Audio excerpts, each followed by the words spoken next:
What is going on, guys? So, first of all, I want to say, pardon the mess. On my flight, it literally leaves in, dear God, 8 hours. So I'm being picked up in around 6.5. So, yeah. But anyways, the point of this video, because I got this question actually today, and it gave me inspiration to make this video.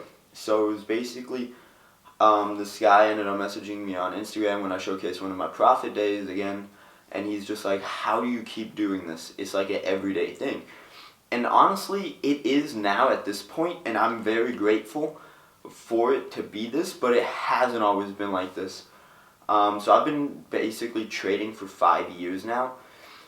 But honestly, when I think back to everything I've been doing with not just stocks, but like business in general, because you guys know that stocks isn't the only thing I do. I invest in other things as long as they give me a minimum of 10% returns every month. So basically, it's just like, okay, I look back, right? I remember back in middle school, I did a couple of things. I did the duct tape wallets, like I made those. I went to Home Depot, bought the duct tape, watched the YouTube videos, made those. I did the origami. I even made up my own card playing game, like Pokemon / Yu-Gi-Oh! With different monsters. The funny thing is, people literally paid me money in order to make them the cards to play with, like me and my friends. But every time I made them a super powerful monster, and like they'd pay me more for a more powerful monster, I always made myself like a much powerful monster, so I would never lose. And no one ever caught on. It was hilarious. And I'm like, I'm the one making the cards, of course.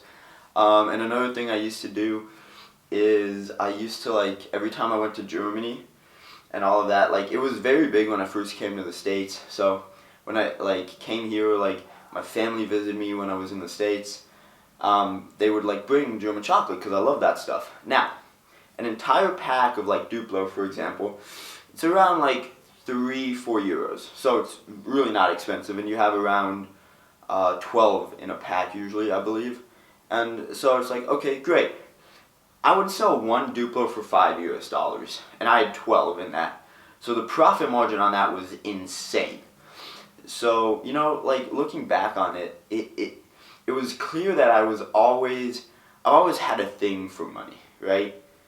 It started at a very young age. I think it started when my dad, I remember first grade, we had this thing back then. Every time you finished the day, so you had card colors, green, orange, red. If you finished the day on the red, it was not a good thing. If you I don't even remember what the punishment was. If you finished it on orange, that means you messed up a couple of times throughout the day, but you were still fine. No points deducted or anything. If you ended up on the green, I remember my dad, he said this to me, like every day, because I had an issue with turning it into like orange or red, because I threw my lunchbox, hit kids on the head with the lunchbox, whatever I did with that lunchbox. So he said, every time you end on a green, I will give you $1. And for a little, like, 6-year-old, it's like, huh? $1? Right? Because all I wanted back then was, like, Ben 10 toys, Beyblades, Pokemon, Yu-Gi-Oh! So, like, obviously, for that money, because it's not like I had a job back then, and yeah, so that's what I was doing. And then from that point on, I think it just consistently kept going. A story, so if you guys don't know, I am Catholic.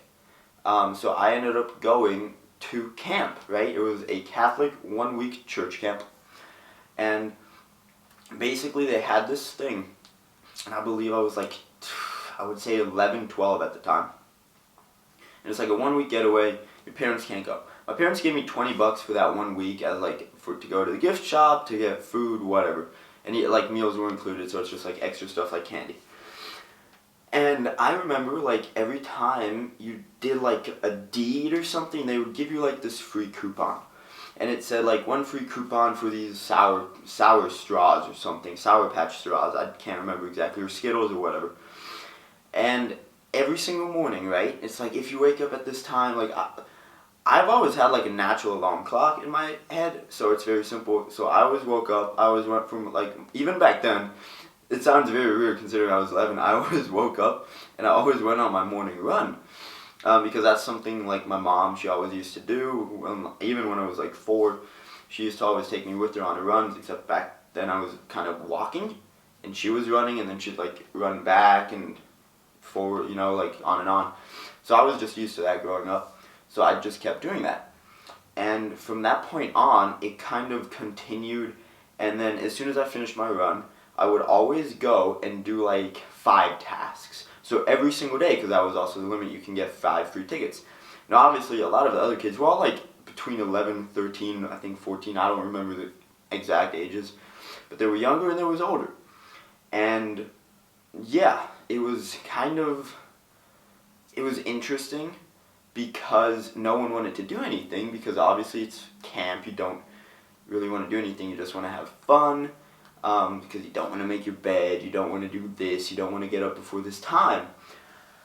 But I didn't have an issue with it. So what I ended up doing, and one of my dad's friends, he worked at the camp, and he tells the story all the time. It is, especially now, since I've kind of grown more into a business person, I would take those 5 tickets, and I would literally go into that store, grab it, and then I would sell it back to like everyone in that, like, it was a huge room. I think there were like 80 bunk beds or something, so we had like 160 or 180 people.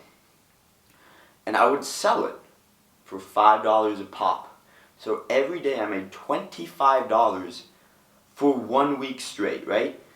So if you take that into account, and then like we even had bidding wars, because a pack of Oreos you paid $5 tickets, and I remember I had a bidding war, and I think it went up to like 40 or 80 bucks, because there were some kids, obviously parents gave their kids more, some less, and at the end I think, also what my dad said is whatever I don't spend from the $20 I get to keep, so I wasn't even going to spend anything anyways, because I wanted to keep all of it.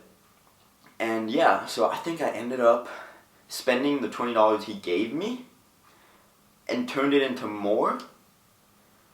And I think I bought like a shirt or something for, no, I didn't turn it, I bought a shirt with the $20 as like a souvenir or something, and like a mini sword. This happened a while ago, and the story keeps changing. But yeah, so I think I returned back with like 400 bucks. But yeah, so I ended up coming home basically with like 400 bucks, and obviously my parents were like, how? And I mean, they were impressed, but at the same time they're like, you can't do that. He ended up saying like some business term, or that I was ripping people off. I mean, they weren't wrong, but it is what it is. But yeah, so that was just another example. So like those examples really helped.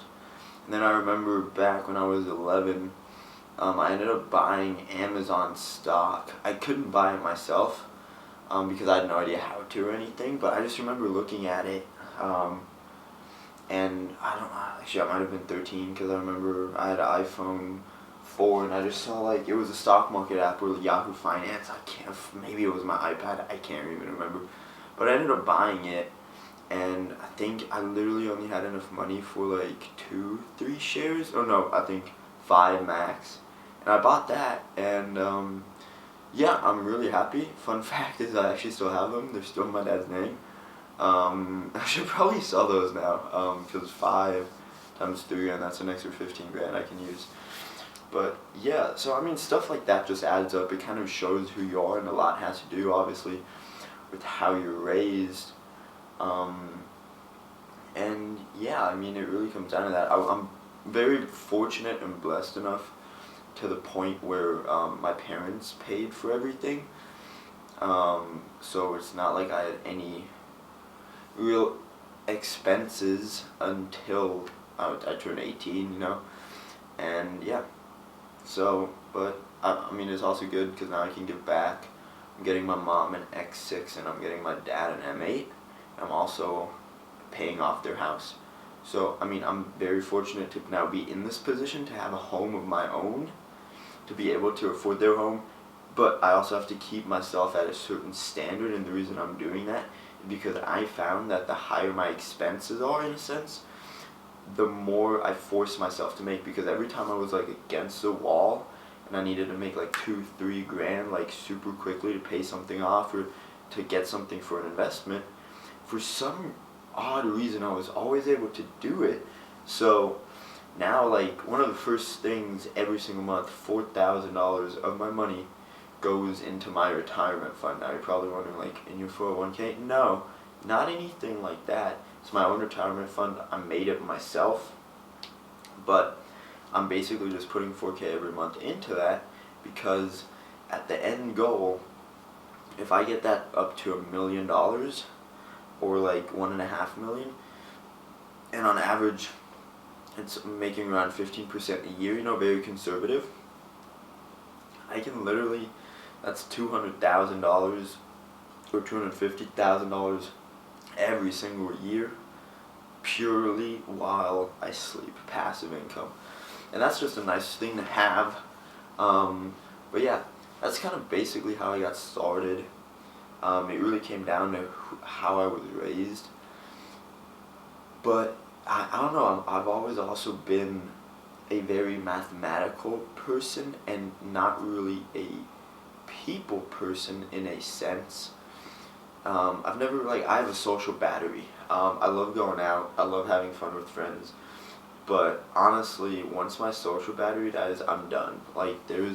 Don't try to talk to me. Don't text me. I just won't respond, to be honest.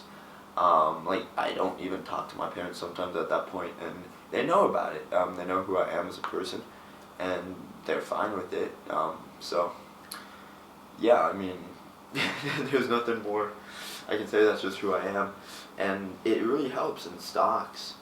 One thing that I had to learn, and I kind of went through something that helped me learn this, but it is to keep emotions out of it. So don't get very emotional. My dad, he gets very emotional. I send him stock picks, and I remember I told him for Tesla, I'm like, okay, buy 50%, for example. Let's say if you have $10,000. I'm like, Dad, okay, buy 5,000 at this price.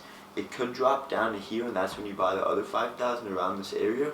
But if not, then you at least made a little profit. So obviously, what does he do? He puts all the 10,000 on the first price, and I'm like, oh my god. Then what happens? It drops down to the second price. What did I do? I did my exact strategy. So I was big chilling. He was not. And he's like, see, this is why I hate Tesla. This is why I hate the stock.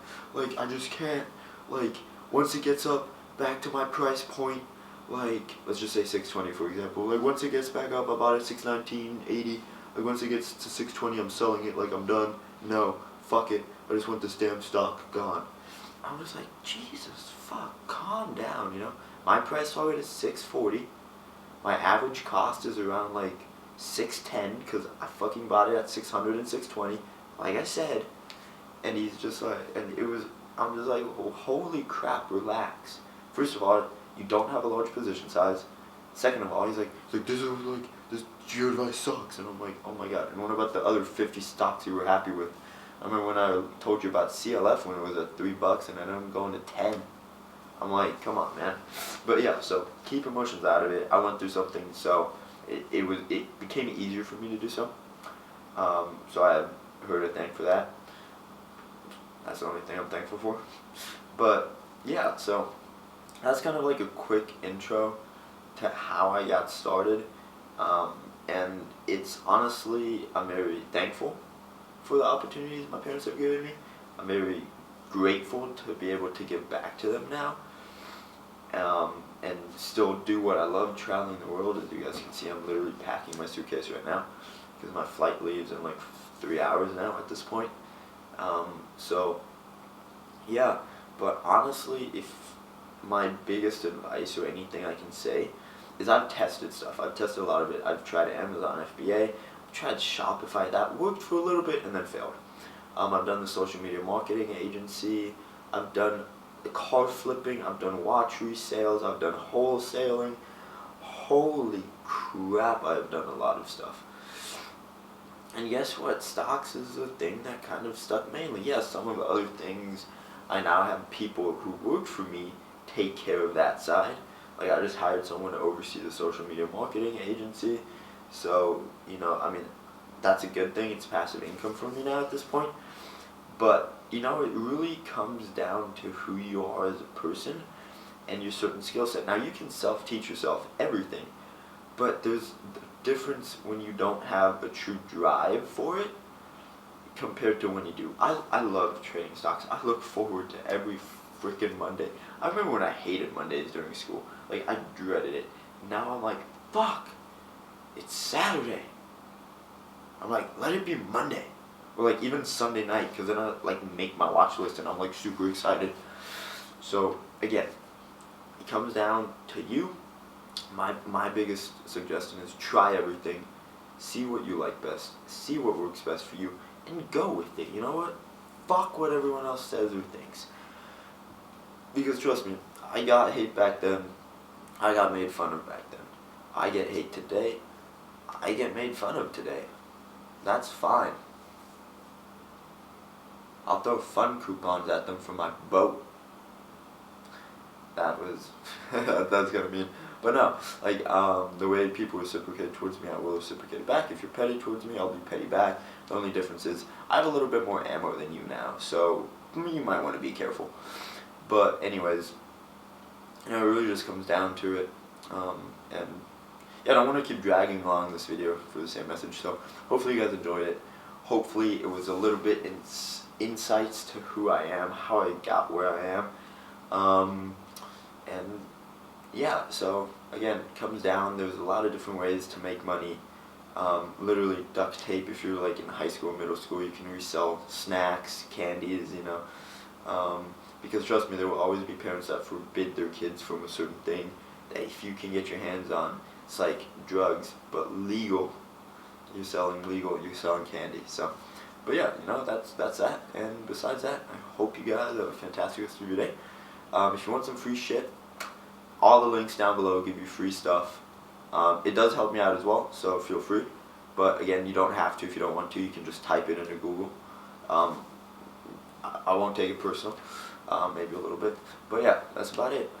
Subscribe, like, comment, follow, get the free stuff. Thank you guys so much for watching. Peace out.